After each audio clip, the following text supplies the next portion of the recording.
مشكلة. طبعا النادي الأهلي اليوم أعطى موافقة مباشرة للنادي الهلال على طلب نادي الهلال بتأجيل مباراته في دوري المحترفين السعودي. طبعا كان نادي الهلال والأمير عبد الرحمن بن مساعد رئيس مجلس إدارة نادي الهلال قد وجه انتقادات لاذعة للجنة المسابقات في الاتحاد السعودي لكرة القدم لرفضها أو عدم قبولها بتأجيل مباراة الهلال مع الأهلي في دوري المحترفين، وبالتالي أصبح الهلال يلعب 3 مباريات في فترة أسبوع ما بين بطولة دوري أبطال آسيا وما بين دوري المحترفين السعودي، والتي رأى فيها رئيس الهلال على حد تعبيره أنها تشكل ضغطا على فريق الهلال خلال المسابقة.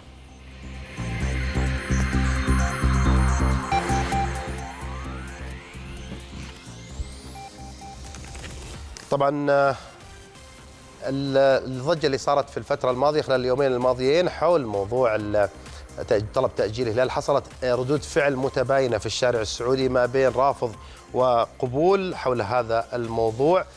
عموما راح يكون عندنا تغطية متكاملة لهذه القضية.